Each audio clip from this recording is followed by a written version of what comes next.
How's it going, everybody? So there's been a couple of recent developments up here in the shop. I've actually gotten rid of a couple of things. So as you can see, there is one car in this garage, and this is the whole thing. So for you who have watched before, you probably noticed there used to be a blue Z over there. That is gone. The white Z that was outside is gone. They are officially gone. So yeah, a couple of life changes. I realized that I'm running out of time for a lot of things, and I think I would like to, I enjoy my projects, and like I want to get to the point where I can actually drive them. And that's not to say that I couldn't have finished a Z, but ever since with the wagon, I'm always finding myself just working on this more than I'm working on the Z, to be honest. If I had not gotten the wagon, maybe I shouldn't have. I probably would have finished it, but I'm starting to realize that like welding, it's just kind of annoying, especially with the weather changes and stuff. It's like gotta change clothes and prep and get all this gear and gas, and it's not, I'm complaining about really like seamless things, but there's just so much going on.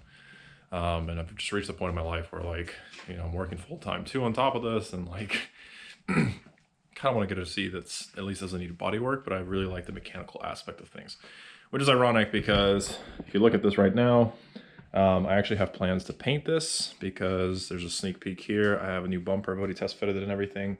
That's going to be a separate video, but I do need to convert the shop into a paint booth somehow. So I already started making plans, and yeah, I've never painted before, so this is going to be the first candidate that's going to go under the knife, and hopefully all that goes smoothly.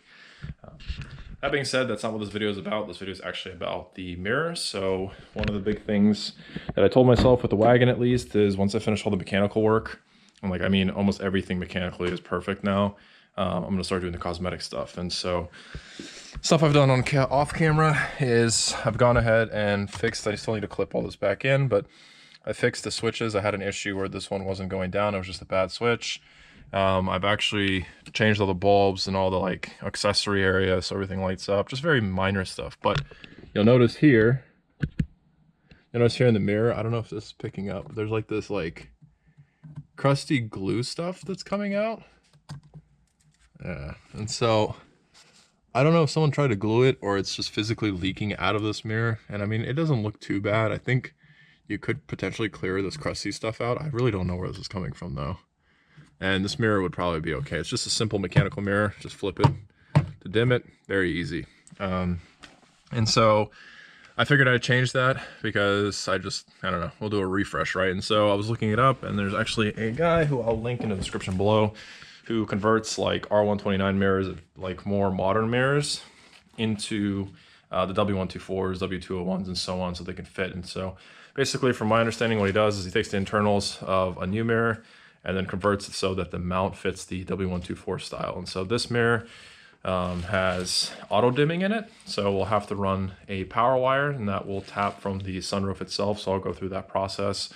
When you buy the mirrors from him, he actually does provide you with instructions, as well as like an installation kit and everything. As you can see here, I will make comments on stuff I like and I don't like as I'm going through this.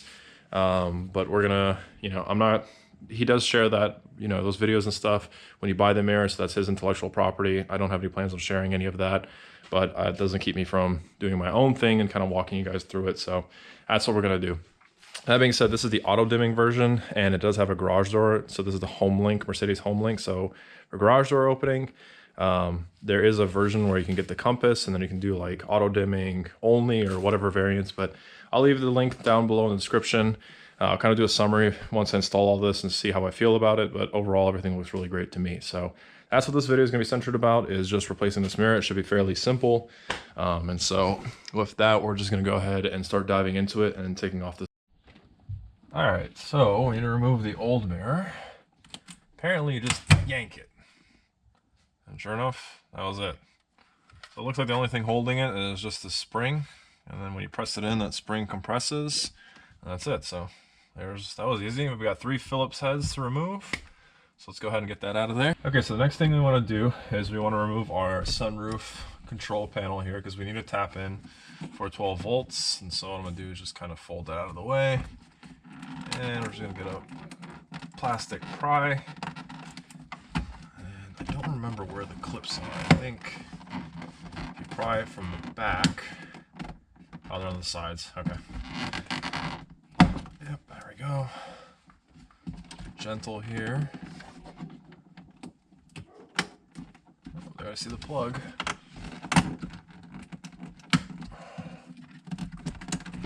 Okay, so there's one right there. And there's one.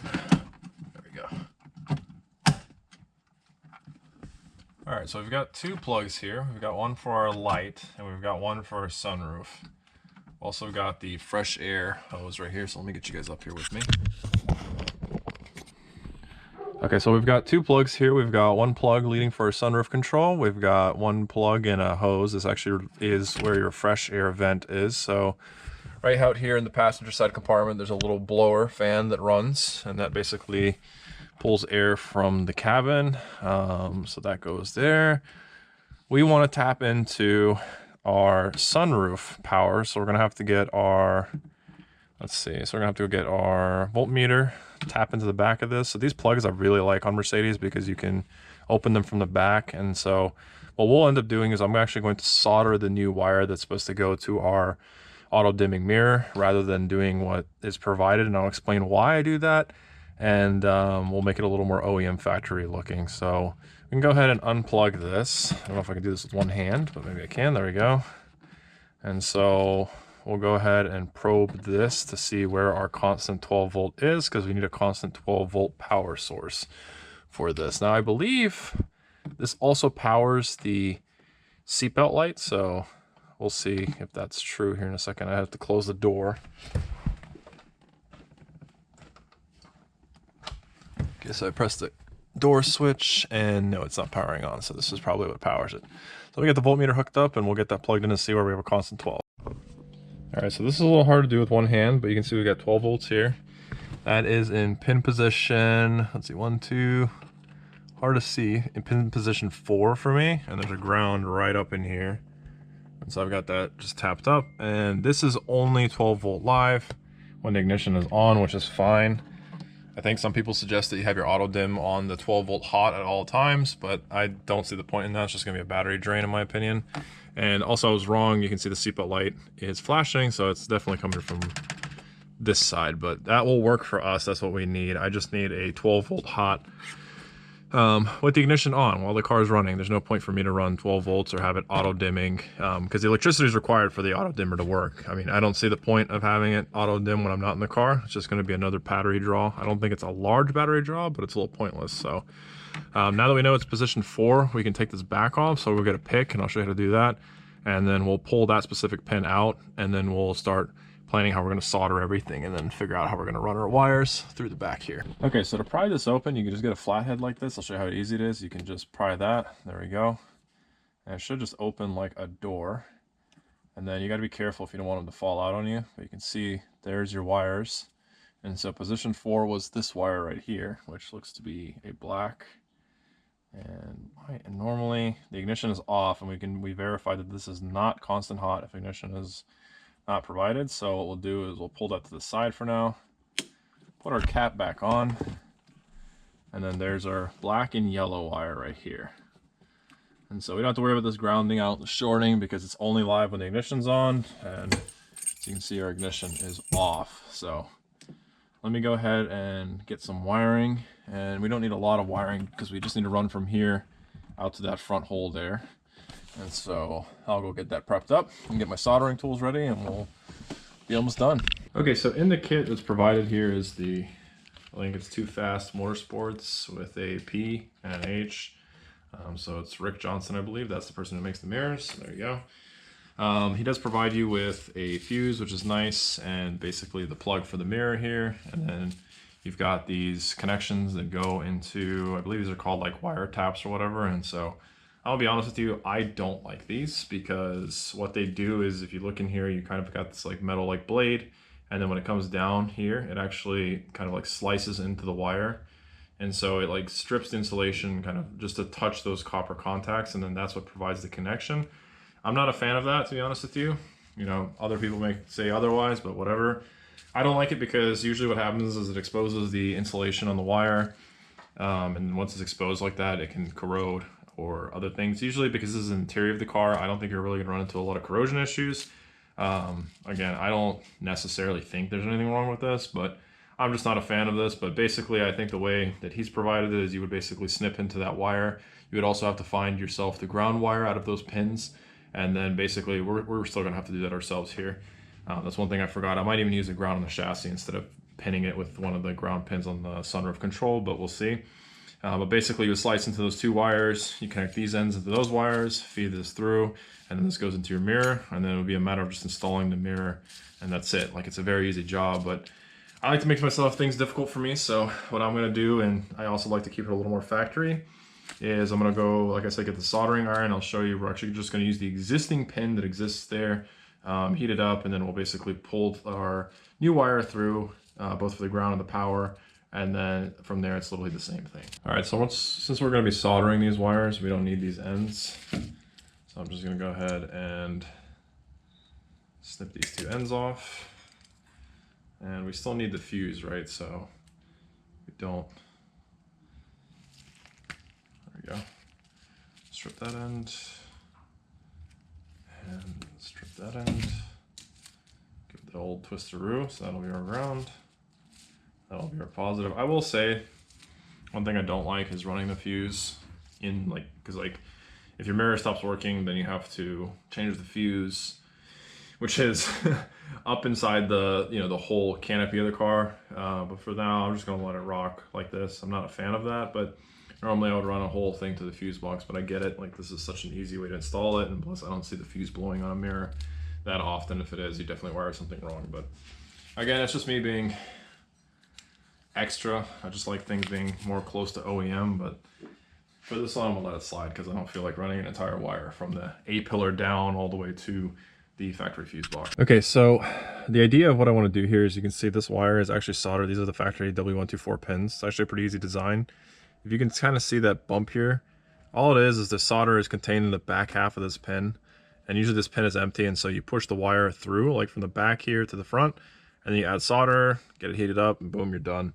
And so it's pretty easy. And so you can do the same thing, really. You just take that little red wire we have, and we're gonna heat this up, and when it gets hot, we're gonna push that wire through. So we're gonna put a little flux in that wire, push it through, and so both wires will effectively come into this pin, and then we can open this up again, put it in, and there you go. And you can see we also have a brown wire leading to here, and I tested this off camera, but that is, let's see, pin 6 in my case. It might be different for you, but it is definitely pin 6 in my case. And so you basically do the same thing and you use that as a ground. If you don't want to use this thing as a ground, you could just tap into the ground that goes up in here, up to the top of the roof. That'll work as well. And if you're using the design provided by the seller, you could just tap that wire and tap this wire without opening or doing any of this. But again, I just prefer this method. I think it's cleaner and better to do. I will say, if you do use a soldering iron, like I have my station here. It's on the seat, very precarious. Maybe put a cloth or something down if you're going to put a bunch of, you know, solder or flux up here, because you don't want it coming down. And be very careful where you put your actual gun or anything, because you don't want to put it on the seat and burn through your leather. So yeah, just be cautious if you're going to do this method. It is a little more involved, but I think it's more rewarding. Again, each to their own. And so let me get the camera mounted up. Hopefully I can do this. I feel like I need 3 hands.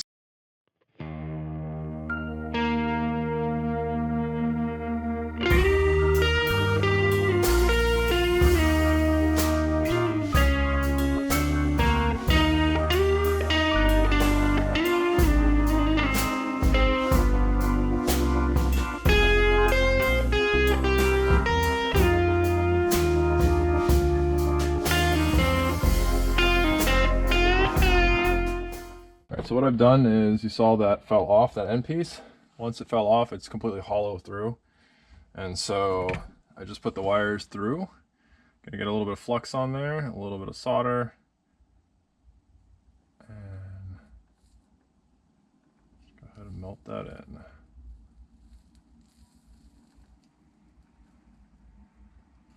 It's like a cup. You basically pour it in. You can see that. You see how it's filled up right now with solder?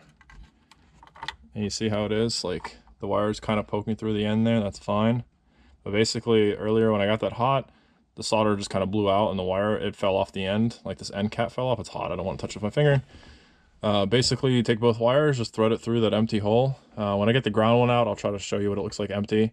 And then you put the wires through, just let them sit there, a little bit of flux. and then basically pour in your solder like a cup, and there you go. And so I really like this method because you can see it's using the factory wiring pin out. So like we can literally just put that in and you don't have to tap any wires. You're not cutting anything. I really like that. And so like, let's say in the future, for people who are real purists, they want to go back, somebody can always come in here and just, you know, do the same thing I just did, remove this entire wiring harness without having to snip anything, without having to alter any of the lengths, and you can go right back to exactly factory how it was. So I'm just going to repeat the same process here for the ground. I'm going to put this one back, so same thing, you just pry one side of this cap open, this goes back into position 4, and then position 6, which is a brown wire here where my thumb is, or rather my ring finger right here. I'm going to put that out, repeat the same process, and then we're pretty much done, and then I'm going to see where I want to feed this in, and we'll install the new mirror. Alright, so here is a good look. You can see how it's nice and filled with solder. This is the factory brown wire. I have not touched this yet.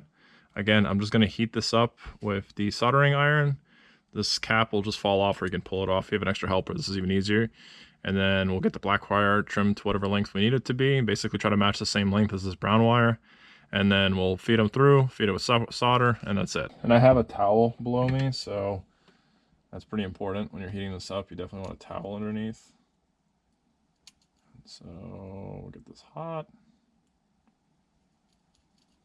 There it is. It falls down into the towel. There's our brown wire. Do not pick it up with your fingers. It's very tempting. We'll let that cool a little bit. It's going to sit on the towel. It might stick to the towel a little bit. Not a big deal. We're going to take our ground. You see how my ground is a lot longer than this one? I'm going to trim that.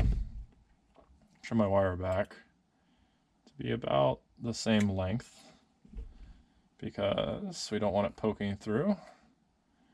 And so that's about the same length. And so here's our piece off the towel. Let me get us out of the car and I'm going to show you how we're going to clean this up. Okay, so pretty straight up setup. I have it actually just pinned like this temporarily just to hold it, kind of as a holder. And you can do this in a vice grip and a better way to do this.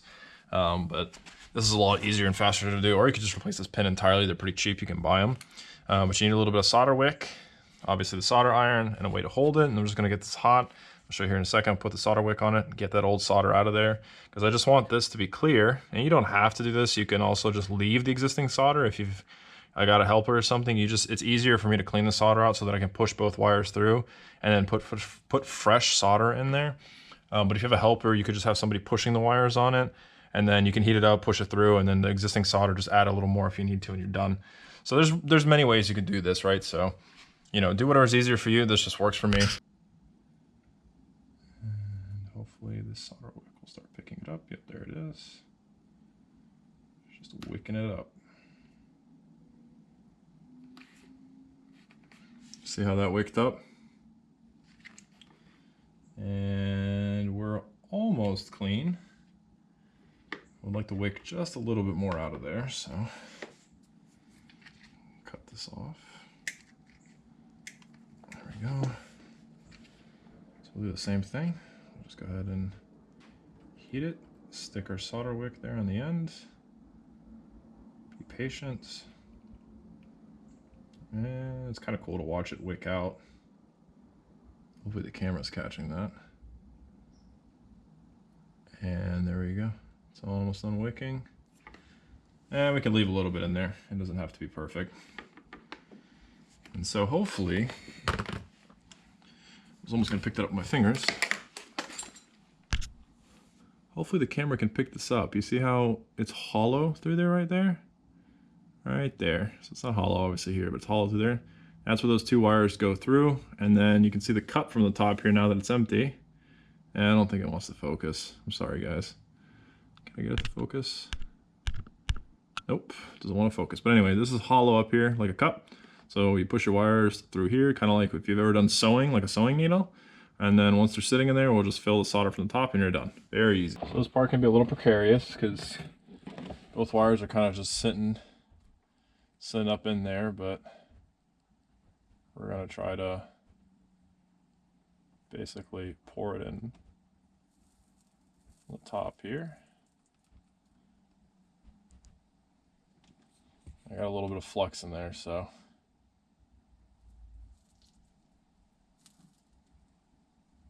okay, that's doing its job. And let's take a look at it. Looks good. bring you guys a little closer. As you can see, it's nice and filled. That cup is filled. Wires are nice and soldered in there. I'm going to give that a wipe to get some of that flux off, and we'll just stick it back in. All right, so to get it back in, simply pry up on one side of the plastic. You can see all of our wires are sitting here, and then you just take the wire we just made and literally just push it in. And I don't want to kind of let these fall out, but you can see our red wire that we soldered and then our black wire which we soldered on our brown. It all fits very nice, very factory. And then you just push this, let it clip. Okay, so looking at this, you can't really run these wires through here because this is all one piece. There's no holes or anything for the wires to actually go from this side of the metal to this side. And you'll notice I took out the retention bracket. It's just 3 Phillips heads, as mentioned earlier. Comes out very easy. The reason I did that was so that I can pull the headliner down just slightly. You should see that. You shouldn't be pulling on it too hard. And so while I pull down on the headliner slightly, I'm just going to feed these wires through. So it's going to run effectively through the headliner here and not through the metal chassis. If you really wanted this to go through the metal chassis, you would have to drill through and make a hole. However, I don't recommend that because one, you're drilling, then you got to vacuum the shavings out, then you need to put a grommet in there so that this goes in there. It's not rubbing up on metal, so don't bother doing that. You can just run it through the headliner. So let's go ahead and knock that out. All right, so again, all we're gonna do here is just pull the headliner down slightly. If it doesn't go down, you might have to take a sun visor out or something. You definitely have to take that retention bracket out to get the slack though. But there we go, we're good. So if you can see that, there's our wires. And so what we're gonna do is we're just gonna go ahead and untangle this mess. What in the world happened here? Somehow I tangled up between this. Nice. Okay, there we go. So we're just gonna put this back. Leave the fuse up in here. Plug this back. There we go. So that's good. And so now would be a good time to probably plug in and test the mirror, but I am just gonna send it and hope that it works. So we're gonna put this in on the left side first and then clip it back in. It should be just fine. There we go. It's nice and snug. So yeah, when you're removing this, remove it from the right because there are 2 tabs here. I completely forgot about that. So it slides in from left first. Removal means you pull from the right and it slides out this way. You've got a spring tabs right here. The rest should just clip in. And so here's our wiring, which we want to make sure we got enough slack that we can push it back up. So I'm going to go ahead and grab the mirror and we'll bring it down here. I'm going to go ahead and reinstall our retention bracket. It's just 3 Phillips heads. So I'll move the camera, get that installed, and yeah. I know the visibility is not great here, but there's not too much I can do about that. But pretty much the retention bracket, when you're reinstalling it, if you have this little visor, you got to make sure that that seats in here, like so. Sorry, like this. There we go. And so it's just going to be a little tedious holding that while also holding all of the, or rather holding the retention bracket.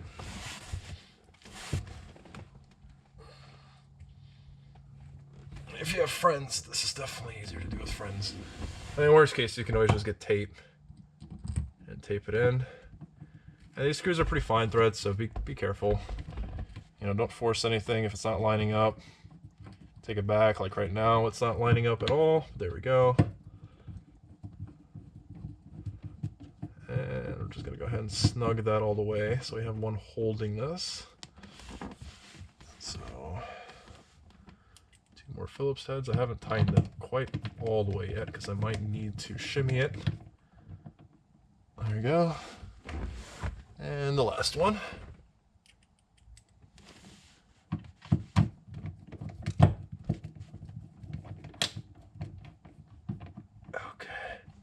Not a whole lot of torque here. Just tighten it by hand. No need to use a drill. There we go. Okay, so the provided tool, from what I can understand, it's not supposed to go like this, but you're supposed to take some pliers. You basically press these 2 pins together, and that's going to expose the shaft of the pin so that the spring essentially compresses. And the tool is supposed to face the other way around, from my understanding. And then you're supposed to slide it in between the gap right here. And then basically as you push the mirror in, you can pull this pin out. But I, for the life of me, cannot compress this. enough for the tool to be turned around the correct orientation. So I'm gonna give it a shot like this. I think it should be fine, because what you're doing is you're essentially pulling this pin in so that you can push the side. So you like basically this pushes, and you're trying to compress. So basically you're trying to compress this together so that you can put the side that the pin is exposed on up in first, and then it'll let you slide this side in, and then you yank this out. Now you could use this as a flathead, you could do pretty much anything you want with this. Ideally, I can see where he's going here. He wants to use a thin blade so that you can actually push it up as close as possible so you can be able to pull it out. So we'll give this a shot if this doesn't work. There are other methods, excuse me, to mount the mirror. Some people even use a rubber mallet, which, I mean, that's fine. It's a little crude, but I think you can damage stuff that way, so you gotta be careful. But the mallet method, the way it works is as you whack it and you're applying forward pressure, these two pins essentially are conical, and so it'll just slip past them and clip back in. But basically this spring is pushing these pins out, and that's what's holding these mirrors in. So they're very easy to put out or take out, but they can be kind of difficult to put back in. So let's see how well this works.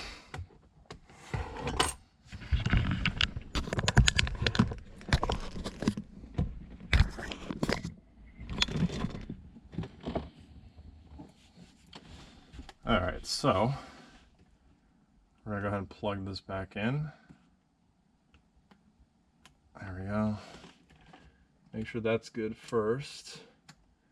Gonna feed our wires in, and then I'm gonna put the left side in first here. And oh, that's the right side. That's not what I wanted. There we go. And there we go. That should be it. All right. Make sure to kind of jiggle it, make sure it's not loose. My nasty fingerprints are all over the mirror, but that's it. And it is in there. So there we go. That's it. So the mirror is installed. The mirror's installed, so I'm gonna go ahead and wipe this off a little clean. And then we're gonna give it ignition, get a bright light, shine it like a high beam from the back, and we're gonna see if it auto dims. Which, again, you should do this before you install the mirror. Remember, do all your testing beforehand. Don't be like me, but I'm pretty confident this will be all right. Okay, so I don't know how much the camera's gonna pick up, but I've got the Corolla here with its high beams on, simulating 99% of the drivers on American roads. And as you can see, I am being blinded right now. The ignition is off, and so the auto dimming mirror is not currently powered. So what we're gonna do is we're gonna go ahead, and I'm just gonna leave the camera here. I'm gonna give ignition on, and hopefully that's picking it up. You can see it going blue, and so it's auto dimming, and now it's no longer flashing me in the eyes. You can see the mirror over there is still picking it up like crazy, but it's nice and dim here. I'm gonna turn the ignition off, and so it's gonna lose power. And so it doesn't go bright instantly because it's slowly de-energizing. And you can see it's getting brighter and brighter and brighter. And eventually the mirror will turn from like a blue-green to just clear, like a clear white mirror. It's almost there. And there it is. It is basically gone completely white now, and I'm being blinded. So hopefully the camera's picking that up. And again, we're gonna put the ignition on. Look how cool that is. You can see it's gone blue, it's darkened. I'm no longer being blinded by the average driver. So that is a win in my book.